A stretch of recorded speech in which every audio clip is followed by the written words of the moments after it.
Happy Sunday, I'm Katie Piper and I've got a fabulous show for you today. It's full of incredible guests, a great podcast recommendation, plus top tips on how to keep the kids entertained this summer. I've got you covered, guys. This is My Breakfast Show.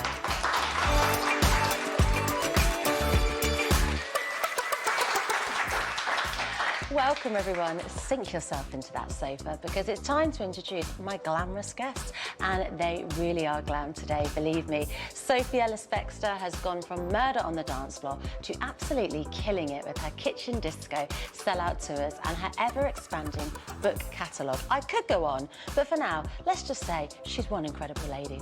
And Todrick Hall, well, he doesn't just murder the dance floor, he totally destroys it. He's a singer, a Broadway star, social media sensation, and the king of choreography. Welcome to you both. Oh, thank you. Thank you for having us. You're a very stylish addition to this new set, I must say. Now, plus, I've invited an expert podcaster to share their words of wisdom and offer us top tips in their field. This week, it's Dr. Rupi Aujla from the Doctor's Kitchen podcast, who'll be telling us how we can cook our way to better health. And as if that wasn't enough, we're also going to be having a go at something to help keep you and your family entertained this weekend. This week, we're getting green-fingered and making some beautiful terrariums.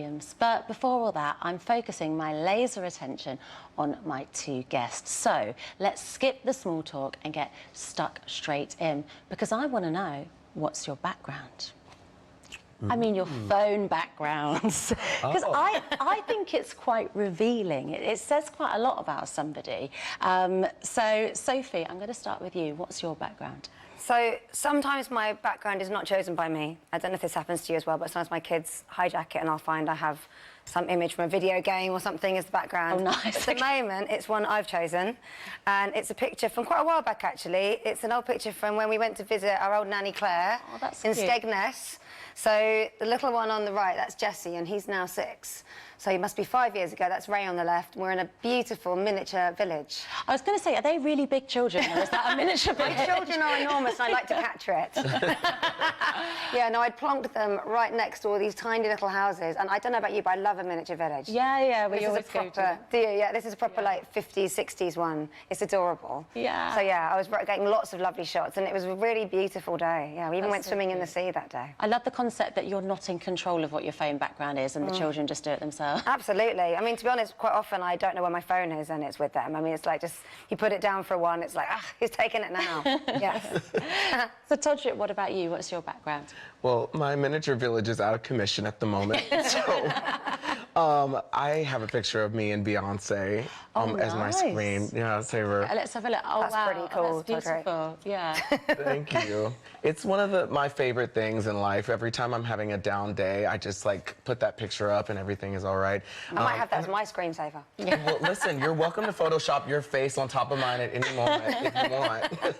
But I am just celebrating the fact that Renaissance is out right now, so I had to put the picture of us up. Yeah, and she's actually got this incredible work ethic, hasn't she? So if Beyonce can't motivate you, nobody can. No one can. In fact, I actually got a tattoo that says, "What would Beyonce do?" Oh, wait, let's have a look. Oh, my goodness. On my arm. That's so cool. I love that little visual reminder. Yeah, I get in trouble when I wear long sleeves, but if I'm wearing short sleeves, I'm really, really focused on that. Yeah. Oh, that's so cool. I mean, I talked about it briefly at the top of the show. You've had this incredible career, you know, so much so that I couldn't even list all of your credits. And, you know, you've starred in Broadway shows, Kinky Boots, Chicago, both shows that I've seen. Completely incredible.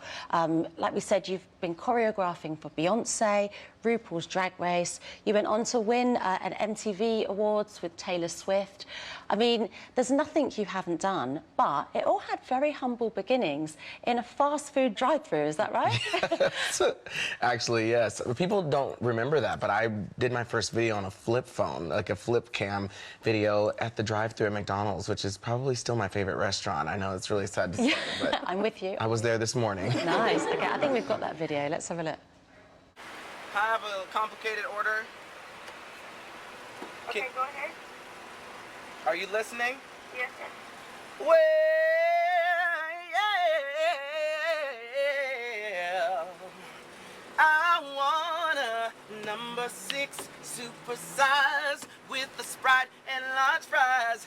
Mustard ketchup only, please. But don't you forget Yeah, you gave me kind of goose pimples with that voice. Thank That's you. incredible. Oh, stop. Can I you can't imagine take rocking it. up to work and that happens at McDonald's on your shift? Like, the girl that took that order is probably like, I made him. I made him. She probably is, honestly. Shout out to her, wherever she is. Thank you for getting my order right. Because the order was right after the song, and I only had to sing it once. Yeah. That's amazing. I was so captivated by your voice. All I can remember is you wanted cheese with it. Cheese with it is always a good idea. Yeah. Now, it was another one of your videos that went on to capture Beyonce's attention, right? And this wasn't in McDonald's. No, it was not. Somewhere slightly unconventional, though. It was a Target. Right. Okay. Yes. So for our English viewers, it's a supermarket Target, isn't it, in America? Yes. Yeah. Oh, look at you there. So I loved the song End of Time on her album, and I really wanted to do my part in helping her promote because in my mind, I'm the mayor of Beyonceville. I'm self-appointed. No one voted me in. But yeah, I got together with 75 kids from the AMDA school in Los Angeles, and we danced and did a flash mob at Target. And yeah, she found it and sent me a video and like hired me to choreograph the video. It was the best chapter of my life. Do you know what, though? I love that because you went out there and you made it happen and you kind of had that self-belief and that confidence, and I think that can take us so far in life. I absolutely agree, and I commend Beyonce for being far ahead of her time. At that time, huge celebrities weren't reaching out to social media influencers and hiring them to do things, and she's just always been so forward-thinking and such a culture shifter in that way. So it really was life-changing for me that she gave me that opportunity. Yeah. So if I want Beyonce's attention, do I just need to pop along to the supermarket and film it? Absolutely. Yeah, and I'll come right with you. Now, you've got a new album out. You've released your new album, Algorithm, and it's packed full of 80s style bangers. Now, I was born in 1983, so that's my vibe. Okay. I love 80s, love 90s music. What was it about that kind of era that inspired you for the album? Well, I grew up dancing, doing like jazz funk and the way that they danced in the 80s, and I just love, you know, the type of music where it makes you want to dance, but they're also giving very, very strong vocals. And sometimes in modern music, you have to sacrifice vocals for the cool sound. And in the 80s, there was no sacrifice. They just went, you know, 100%.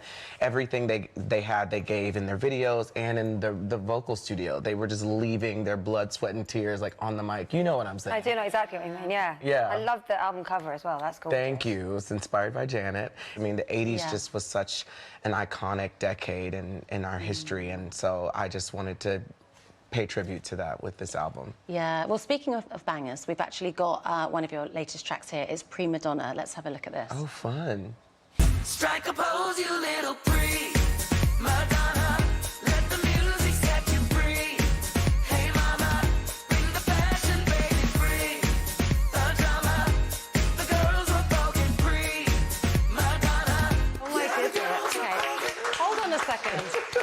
I love the music, but can we pause on the music and talk about the outfits? Like, when you walked in today, I was like, he looks great, but that looks incredible. Where does all the inspiration come for your looks? You know, Katie, I'm really honestly just trying to blend in. I don't know what you're talking about. It's just a casual look. I just go into the supermarket and pick up something and throw it on, you know? No, I just love ridiculous, over-the-top fashion. I've spent so many years of my life trying to fit in and blend in, and I just knew that it wasn't me. So anytime I get the opportunity to wear something over-the-top outrageous, I do it, and I find that it inspires so many of my younger fans to start expressing themselves. And people go out and they, you know, find old records and try to recreate these ideas. And one of the dresses was made out of old speaker parts. Oh, wow. So we try to do like DIY things. He's a sustainable hun. I like that. And you know what? You're in good company with Sophie because you are no stranger to a fabulous outfit. I feel like you and sequins go together like tea and biscuits. I do love getting dressed up, I do. And I totally agree with you. I think costume can be so transformative. I mean, we're lucky that in our day jobs we get to take it to an extreme, but I think, I was having a conversation with a friend yesterday actually, I think even just wearing something, if you're feeling a bit down, your instinct is to want to hide, but if you put on something a little bit extra, you feel better. Yes. So go the way your instinct is telling you not to sometimes. Even sometimes like a bit of a placebo thing of like when I've not felt the part, I've kind of like tried to sort of talk the talk, walk the walk, and when you get the costume, you start to believe in yourself a bit more. But I have to ask, do either of you just ever slob out in a nice bobbly tracksuit and a pair of Crocs? Every single day. I thought you were going to look at me in horror. Do you own Crocs? Oh my goodness, I own Croc heels. So I've got the heeled ones. You grimaced Croc then. heels. Yeah. I don't even know what that would look like. They're hard to get hold of. yeah, And then I did turn up to the studio today in jelly shoes, so I am like, I have my own version of Very what you're talking 80s. about. Yeah, I know, exactly. Now, Todrick, you've just finished the first leg of your Feminine tour, Yes. world tour, and obviously fans got a chance to see more of those fabulous outfits. Yes. How did it go? It was incredible. It was so eye-opening, and to wow. be able to go and see my fans in person and to be able to inspire them. I worked really hard on this show. Myself and 16 dancers traveled. We've done 60 shows so far, and it's just awesome. I mean, as a social media influencer first, sometimes you see the numbers going up on your videos or on social media, and you don't equate that to being actual human beings. And to see them there and to see how your music and your message and you being transparent about, you know, this year, the times that I have fallen or whatever, it really inspires people so much. So I'm so grateful that this tour has meant so much to me. I spent so much time being so nervous always that I was gonna make a mistake. And over the past couple of years, I've just learned that like, people fall in love with you when you're talented or fierce or incredible, but they fall in love with you even more when they realize how human you are and how similar we all are as humans. I mean, I don't know you at all, but I want to be your best friend. And I just feel like we probably have so many things in common. I think it's human instinct to sometimes separate each other by what's different. Yeah. But I would love to see a world where we start to embrace each other more for the things that we have Yeah. similar. What connects us? 100%. So you just love it when the guests get on. Because it would have been embarrassing. Going if you very hadn't. well. Yeah. Well, please stick around for the rest of the show. You're going to stay with us today, aren't you? Absolutely. Thank you so much. Todrick's new album, Algorithm, is out now. Right, it's time for a quick break, but don't go anywhere because Sophie's going to tell us all about her new music and the healing power of the kitchen disco. Just time for me to go and grab my glitter ball. I'll see you in a bit.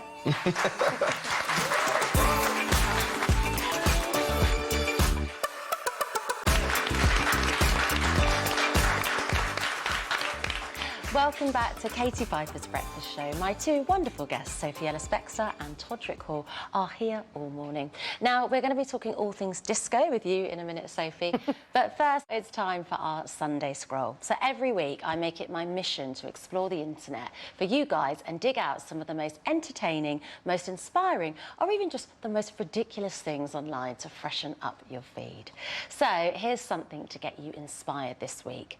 The Happy News is a newspaper and it's run by a lady called Emily Coxhead. She's celebrating all wonderful and positive pieces of news. She also posts her happy news online, and it's just this great way to inject a little bit of goodness into your life. Let's take a little look at some of the things they've covered.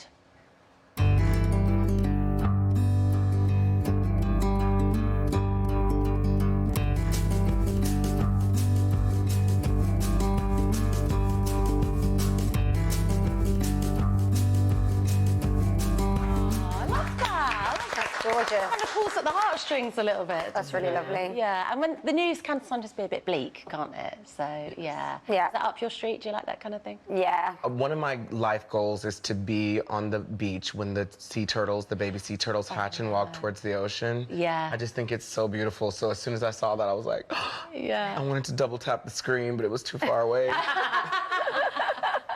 Brilliant. Right. Well, this is something that really made me smile this week. Ducks in Space. That's right. You heard me right. It's an account run by Tonya and her duck team. And all you need to know is that it's full of very cute ducks doing very cute things. What more do you want?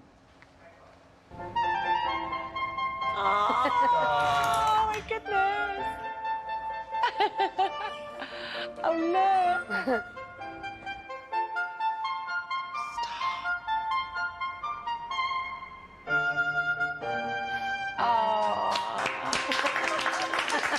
There is the content we all wanted. What do you make of that? It just works, doesn't it? It's just Yeah. ducklings doing nice little things. It's so cute. Yeah, it's really cute. I need to follow that account. Yeah. I do too. Yeah, my life is now complete. Well, there you have it, a little snippet of the World Wide Web to keep you entertained. Now, Sophie, whilst we are celebrating all these gorgeous things, let's talk about kitchen disco, because in lockdown, you were actually such a big inspiration to people. Me and my kids danced along. Oh, you came over. That's cool. It was something that we really looked forward to, like in quite kind of bleak times. And I just want to know, from a really nosy personal point of view, do you still have the glitter ball and all those decorations up in your kitchen? Well, it might alarm you a bit, but actually that was all there before lockdown. Oh, really? Yeah, so, that's not normal. No, I know. So I think basically our family's way of dealing with the highs, the lows, stresses, celebrations is to put some music on and have a dance around our kitchen. So we already had sequin bunting, we had a laser machine, we had a smoke machine, we have all of that stuff already there, the giant disco ball.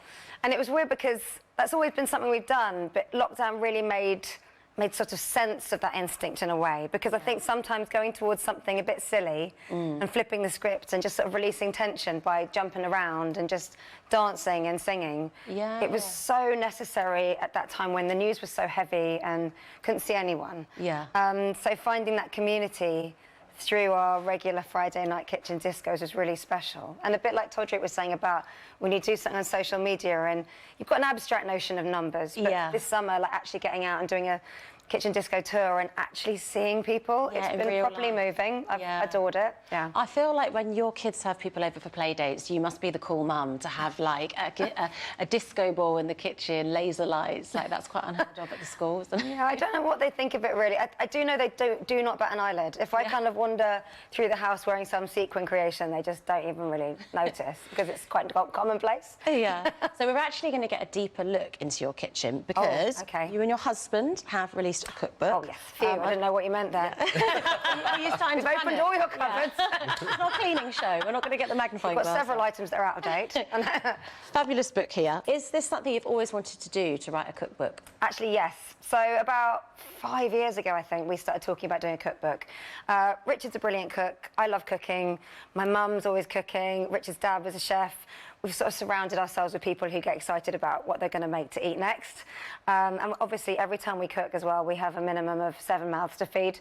So every time we eat, it's always feasting. And so we talked about doing a cookbook a while back, and nobody was particularly interested then, which is fair enough. But after the kitchen discos and people coming round to our kitchen, it made a lot of sense. And I think the timing's been perfect, actually, because it's a real celebration of family and food and sitting around the table and eating something nice together. I got the sense of that. There's like a togetherness in it, like a community sense. Absolutely. Yeah, I love that. Now, me and you got together virtually on Zoom. I came on your podcast earlier in the year, Spinning Plates. Yes. We weren't spinning any plates. Not literally, no. But for everyone at home, give us a flavour of what the podcast is about. So the podcast, I'm about to start its 8th series, actually. So it's essentially talking to working women who happen to be mothers. And so the spinning plates aspect is talking about how people, I'm kind of fascinated by how people balance the work side of their brain with raising a young family. I think I'm curious because it's something I think about a lot. It's something that my girlfriends talk about a lot. But it's really an icebreaker. Once the conversations start happening, it goes in any direction. I loved talking to you. I thought it was such an incredible chat, and so much of what you said really stayed with me. And I try and keep it quite diverse. Like the last series, I had someone who'd run away to join the circus. I had someone who was a forensic pathologist, broadcasters, actors, supermodels, like all over the shop. I just love every conversation I get really excited about. Yeah. Well, I do feel that you're a bit of a trailblazer when it comes to spinning plates yourself, because you've had this really successful career, you know, so much longevity. You've got 5 children. You always look so fabulous and so glamorous. How do you do all of that? We need the secret, and we need it now. Well, like anyone, you know, that's doing the same out there or variations on a theme, I think it's actually about the team and the family that are around you. I've got a lot of really good support, a lot of really good counsel. Sometimes it does feel quite overwhelming, and it's definitely a busy life. I wouldn't recommend loads of kids if you want to be able to sit down and have some quiet time. Oh yeah, that goes. Yes, but if you like the chaos of it, which happily I do, then I think so long as you love all the elements you're getting up to, it keeps that momentum and that drive. And I genuinely, you know, get out of bed in the morning excited about what the day holds. And I think that's the thing that gets everybody through the busy times, right? Organised chaos. This is fine. We can deal with organised chaos. Yeah, that's basically it. Who needs 8 hours of sleep a night? So everyone. Oh golly, yeah. What's that? Well, actually, I mean, to add to that chaos, you've gone back out on tour, haven't you? So what did that feel? Because you never stopped performing in lockdown, like you said, but what did it feel like going back out and really performing live on stage? Oh, I adored it. I missed that casual stuff of seeing my band and catching up, or the day spent at the festival before the gig, or the getting ready, all of those things. So I just really enjoy that now. Plus the industry of it, you know, there's so many jobs created out of every tour, every venue, every nightclub, and so having that all back is really significant. And as a fan, I'm delighted to know there's new music. You've got a brilliant new single, Hypnotised. Should we have a little look at that? Go on then. Let's have a look. You always knew how to creep into my head, always finding ways to sleep in my bed. You have always kept me hypnotized, and you will never have the key to my heart. Pay attention to the things that I said. I told you I was sick of crying when you gave me promises of paradise, then took them back again. OK, so this has actually already been going viral because lots of your followers and fans have been learning the dance moves and putting it online and sort of sharing it with everybody. Yes. So I need you to have my back in this next bit because I want you to teach us some moves. I got sent home after week 3 on Strictly Come Dancing, Oh, no. so you need to help me. I will help you. I don't even know the choreography, but I got you. OK, let's go. Come on, let's give it our best shot. OK. I mean, king of choreography here. I feel a bit embarrassed about what I'm about to show you, quite frankly. Let's get the moves first, and then we can have music. Maybe Okay. we'll just do a one-arm one so we don't all whack each other because we're like close proximity. It's basically a lot of like, do as you hear. So it's, you always knew how to creep into my head, always finding ways to sleep in my bed. You have always kept me hypnotized, Ed. You will never have the key to my heart. Pay attention to the things that I said. I had told you I was sick of crying when you gave me promises of paradise, then took them back again before my eyes. Oh my goodness, we got an a cappella out of that as well. Yes, I know. Are we ready to add music, do you think? Please, Sure, please I'm put me gonna out my follow misery and add you. some music. Right, let's take it it's away. literally, it's a very literal dance into creep into my head, always finding ways to sleep in my bed.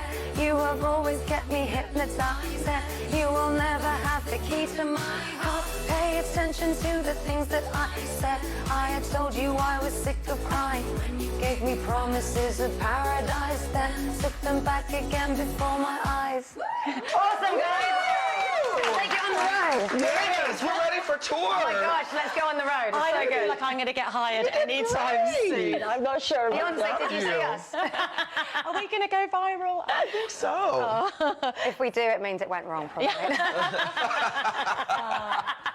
Sophie, it is always so lovely to chat to you, and you're going to stay here for the You rest too. of the show, aren't you? Yes, definitely. Fantastic. Now, Sophie's new track, Hypnotised, is much better than my dancing, and it is out right now.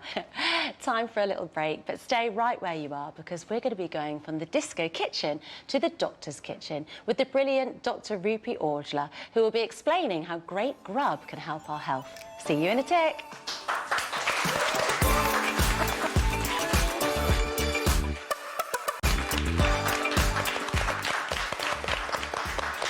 Welcome back to Katie Piper's Breakfast Show with me, Katie Piper. I've been having a lovely time getting to know my guests, Sophie Ellis-Bextor and Todrick Hall. But I'm a greedy host and I want more. Luckily, I have the perfect way to delve a bit deeper into their hopes, dreams and fears. Now, don't be alarmed. You look a bit scared. Don't worry.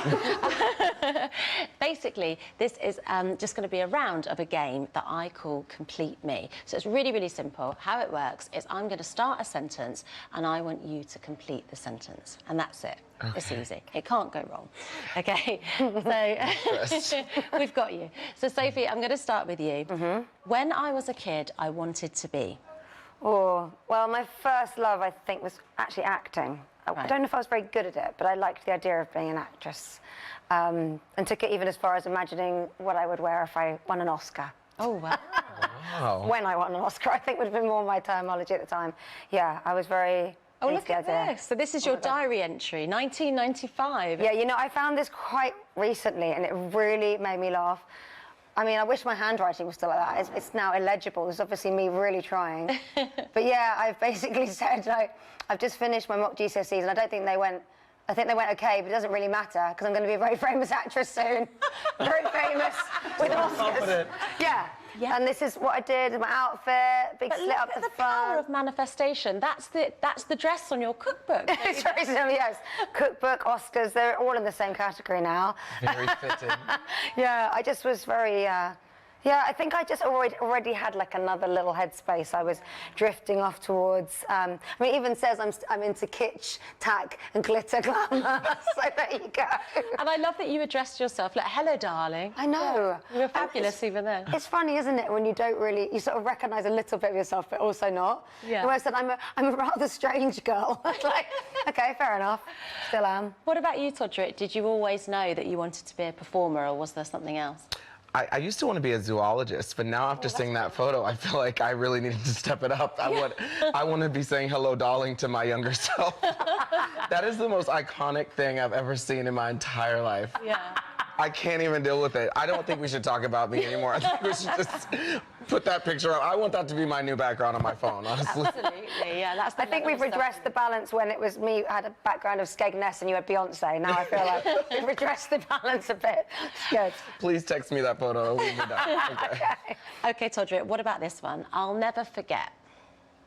I'll never forget my opening night of Kinky Boots on Broadway. I have always wanted to be a Broadway star, and I never thought that I was going to be anything further than dancing in the ensemble, which I was very grateful to do. But when I went out on stage and was met by the audience and doing this role that meant so much to me, it was just an incredible, overwhelming experience that I never thought I would be able to have. And I think we, the audience, up to that point, hadn't seen anything like that. Like, it did actually break down some taboos and stereotypes, and you know, it was very brave. It was quite a first of its kind. Yeah, and to be taking over the heels of Billy Porter, who won the Tony Award for that role, I didn't think I would be able to handle that vocally, and so I just really was very proud of myself, and there's not a lot of moments in my life where I'm like, Todrick, I'm so proud of you. I gave myself a little pat on the back You've after got that to be night. your own cheerleader, absolutely, yeah. Okay, up next, Sophie, my best party trick is... Well, I like to think I've got more than one, but actually the one that sprung to mind is actually something that my granddad did. He's not around anymore, my granddad, and he was, I think it's fair to say, a fairly grumpy man. But one day at a sort of family lunch, he sprung on us this amazing trick with a napkin where he could transform it into something unexpected, and I can now do the same trick. Well, it's funny, because just like the magic of television, I have some napkins here. Ooh. I think I'm actually going to put you on the spot and Let's do ask it. you to demonstrate. I'm very happy to do so. I hope this is going to wow you guys. It's This is the place to be. No, you're learning so much. There's drawers, Yes. napkins. What was I doing in life? Oh, wow. Wow. Are you happy with that? Yeah. You can tone it down a bit and just make it some ears. No, if you I like that. That's Improv. Bikini top's good. Yeah. I might need to borrow this for my next When show. you said you could make that into an outfit, it's I'm like, very give me a Madonna, napkin. actually. It's very Madonna. Wow, this There you actually go. looks... A little bit of Jean-Paul Gaultier. There we go. I'm Next going leg to of a the tour. musical tonight. I might have to show up in a napkin. Okay. Work. I feel like you completely smashed that. Thank you. Thank you for sharing that with me. Now, it is... we need to paint it this style. We don't want anyone copying it. Now, it's time for me to welcome a pro podcaster to share some of their expert knowledge. Today, I'm pleased to say we have a doctor in the house. He's gone from taking pulses to preparing pulses and fruit and veg and lots of other delicious things in the kitchen. He's an advocate of the medicinal power of food. With 4 cookbooks under his belt, he definitely knows his stuff. It's the host of The Doctor's Kitchen. It's Dr. Rupi Aujla. Hey. So great to see you. Really good Thank to you for coming. Cheers. No, my pleasure. Pull up a chair. This is Todrick and Sophie. Hey guys, how are Nice you? to meet you. Hey. Lovely to see you. See you? Great. Now, Rupi, I'm absolutely delighted to have you here in the studio. Thanks. I'm a bit of a secret fan on Instagram. Oh, yeah. And actually, your story is quite fascinating because the way that you went from a junior doctor to a podcaster is actually quite a dramatic story, isn't it? Yeah. So starting the Doctor's Kitchen in its entirety was a bit of a journey. So just to fill everyone in, I started as a medic about 13 years ago, and when I first qualified 3 months into the job, I actually started having palpitations. So I had something called atrial fibrillation, which is where your heart beats irregularly, and in my case, very fast. It was about 200 beats per minute. The first time, actually, I had an episode, I was actually working on the job, and I got admitted into the hospital. And That's scary. it was very scary, yeah, because 1 minute you're just walking down the corridor, swinging your stethoscope and, you know, chatting to other medics, and then all of a sudden you're parked in a hospital bed right next to a patient I'd literally been seeing earlier that day as well. So it was a pretty scary experience. And long story short, I was seen by a number of different cardiologists. I got multiple second opinions, and I was going to have something called an ablation, Right. which is where you put a guide wire into the heart and you essentially burn an area around the pulmonary vein. Very which invasive surgery. Yeah, it's an invasive procedure, but it was my mum, who's not a medic, who, you know, is a typical Indian matriarch of the household, who suggested that I should really look at my diet and lifestyle. So really, to appease her, I started looking into it, and I changed my diet. Instead of eating the hospital canteen food, I started bringing my own leftovers, and I started meditating. And when I wasn't doing night shifts, I was tucked up in bed on time. A real lifestyle change, then. A real lifestyle change. And over the course of a year, my episodes went from 2 to 3 a week to 0. My goodness. And they haven't come back since. Well, that's incredible, yeah. Is there some kind of, I want to say hero ingredient, but are there essential things that we should be adding to our diet? Should they be in everyone's diet? Yeah, I think if you look at the population studies, the thing that really springs out is the lack of fibre and the lack of plants. You know, everyone have in our clinical toolbox to treat and even prevent mental health issues, alongside all the other treatments that we have as well. But diet's sort of like the forgotten tool that should really be like doing a deep dive in. Yeah. And so that area I think is fascinating. That was like a real introduction and a real workout for me. Now, I'm a bit of a sucker for a trend. And often we see kind of in like food and in health, we see these things go viral. Yeah. And I wanted to ask you about a recent TikTok trend. Okay. It was kind of a bit of a big sensation, and it was, bear with me, it was called the internal shower. The internal shower. Yeah. Okay, So what you do is you drink a pint of water with a spoon of chia seeds mixed in. Okay. And I'll let you imagine what the effect is. Okay, yeah. What do you think about that one? So, Sorry if I embarrassed you. No, that's fine. That's totally fine. It's so funny how there are all these trends, and I get asked about it a lot on social media. Yeah. So chia seeds themselves are high in short-chain fatty acids and omega-3. So them on their own, that's great. But eating them raw and putting them in water and gulping them down is definitely not the way to do it. We shouldn't actually be eating chia seeds raw. I itself. always do that. I always put it in a green juice, so that's wrong, isn't it? I know, yeah, totally. And I don't blame you, because a lot of restaurants, when you go to restaurants, they sprinkle raw chia seeds on top. Yeah. But you actually need to activate them, so you need to soak them in water, preferably overnight, so they swell, and that makes them a lot more digestible as well. You can actually access a lot of the nutrients that you find in chia seeds. So. Okay. Definitely a no to the internal shower. The internal shower. No one fancies an internal shower? No, okay. No, not for me, no. Todrick and Sophie, is there an ingredient that you can't live without? Well, I'm sad chips hasn't come up once. Yeah. Fuming, yeah. I mean, I actually just love food. I get very excited about food, and I love vegetables, actually, so I'm totally happy with all that, but I can kind of eat anything and everything. Yeah, that's I'm not the great fussy way at to all. be. Yeah. We know what you like. I'm sitting here listening to you like, okay, got the hot cakes, get the cinnamon, got the donuts. Wow, you've really opened my eyes. I'm very happy. There was a reason why I needed to be here today for this episode. Thank you. I'm not doing any of that. No, that's all good. My gut is just I should not trust my gut when it comes to choosing foods at this point. But go through we'll phases. talk. And actually, if you want to learn more, you've got a fantastic new book out. You've got your 4th cookbook out, which is entitled Cooks. It's coming out next year. Yes, is that right? that's the one, yeah. Okay, Yeah. so we can keep our eye out for that. Thank you. I could have talked to you forever. You're so fascinating. Oh, I appreciate it. And you're doing such great work with your podcast. So Thank you. Thank you so much for coming on. Thank you so much. You can listen to Dr. Rupi's podcast on The Doctor's Kitchen, wherever you get your podcasts. Right, we've got to nip off for a little break now, but do stay tuned, because we'll be learning how to make a beautiful terrarium when we're back. See you in a minute.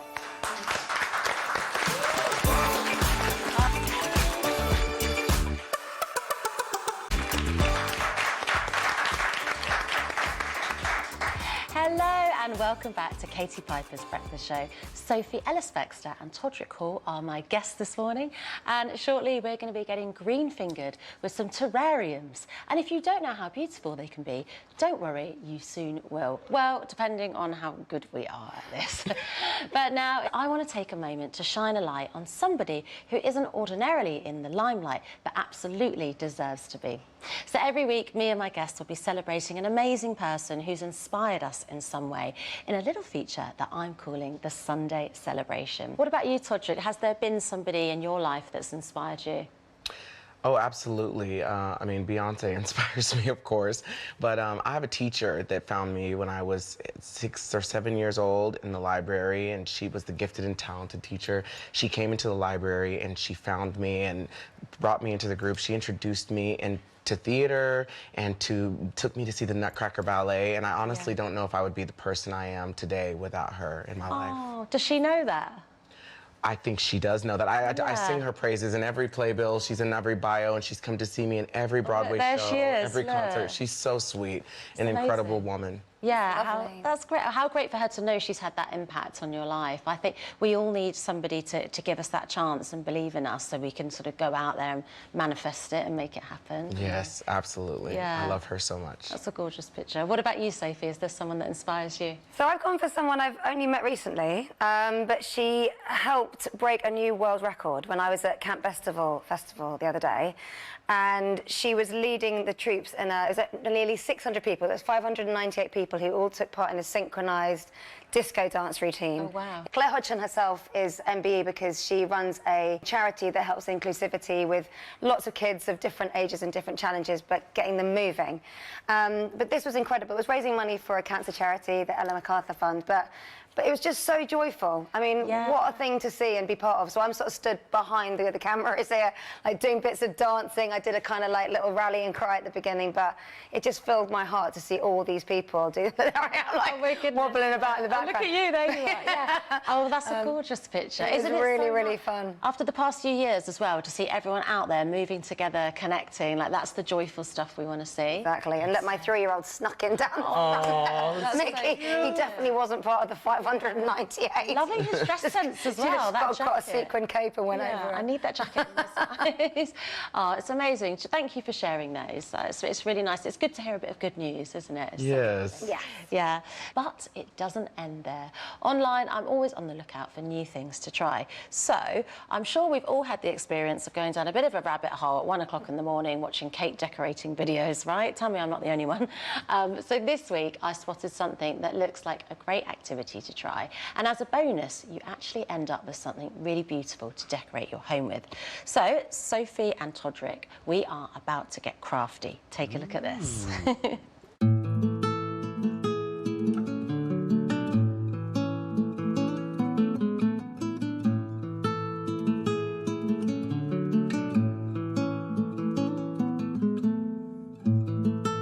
As you can see, we've moved over to Katie's crafting corner and we are ready to give this a go. So here to give us a terrarium tutorial, try saying that at twice the speed, is Emma Sibley from London Terrariums. So lovely to have you here, Emma. So first off, what is a terrarium? So a terrarium is basically a self-sustaining ecosystem, a garden in a jar, basically, that you don't need to water. Okay. So the plants can photosynthesize just as they would do normally, and you can see the condensation on the glass, and you just leave them be. Wow. So there's actual science behind it. It's totally low maintenance. I don't have to do anything. Literally don't do anything. Don't touch it. I'm the killer of houseplants, so I'm totally on board with this. OK, are you guys up for doing this? I'm so excited. Up for getting those nails dirty? Yeah, I'm ready. OK, should we get stuck in then? Yeah, great. Okay. So one of the things that I love about terrariums is that you can make them in any old jar that you've got at home. So an old jam jar, a kilner jar. So that's what we are using today. I've got this little bottle as well. So the first thing that you want to put in your jar is a layer of stones. So the stones basically act like a false drainage. Just as if you were to be potting a normal pot plant that didn't have a hole in the bottom of the pot, you need somewhere for the water to go. Okay. So we use just normal garden gravel. So you can all put a couple of handfuls in. I quite like that you don't have to buy lots of new equipment. Like, this is stuff you'd have in the garden. Absolutely, yeah. You can use any garden gravel that you've got. A lot of the tools that we use as well, you can make at home. So you'll all have a cork on the end of a kebab skewer. Everyone's got a wine cork. Nice. I'm sure you've got some kebab skewers. These will be your patters for helping pat down the compost. One thing I've also found is making terrariums seems to bring out perfectionists in everyone. So you've got a sponge brush and a radiator brush. So these are meant for just painting behind your radiator. Nice. But use them at any point to get in and just do your terrarium maintenance and housekeeping and keep it all nice and clean. Okay.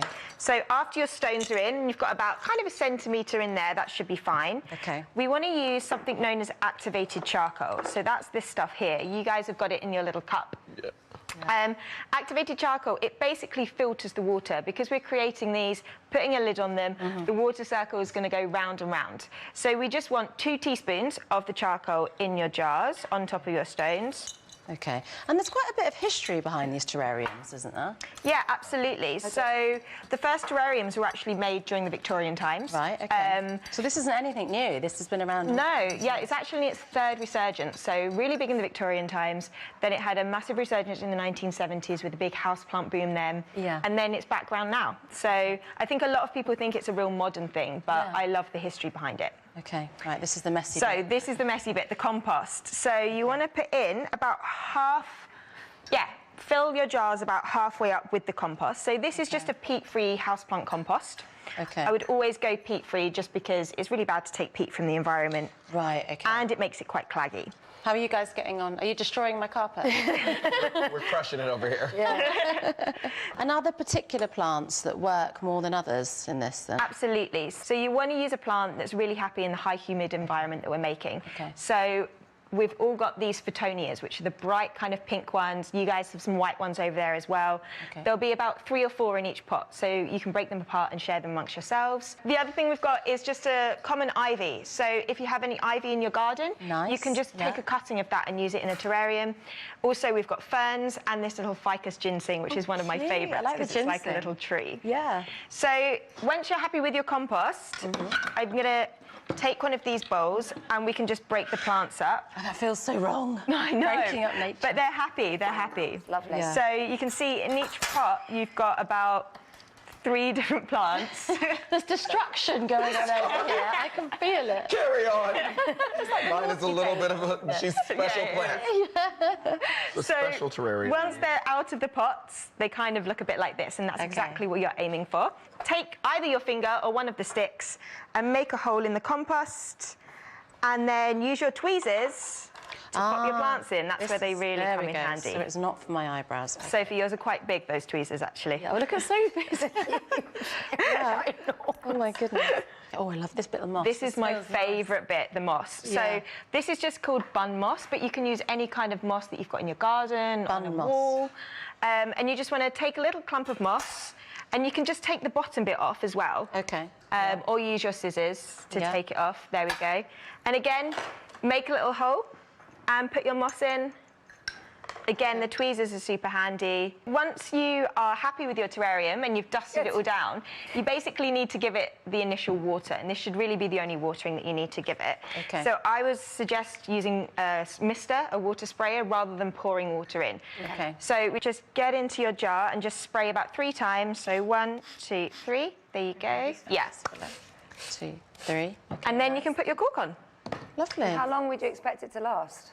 Basically until the plants outgrow. So we've had them for years and years and years. Oh, wow. I've had people who've bought them back who, like, Mum had one in the 70s and they've asked us to, like, trim it down because it's completely growing over the top. But yeah, just long scissors, long tools, they'll be your best friend for trimming.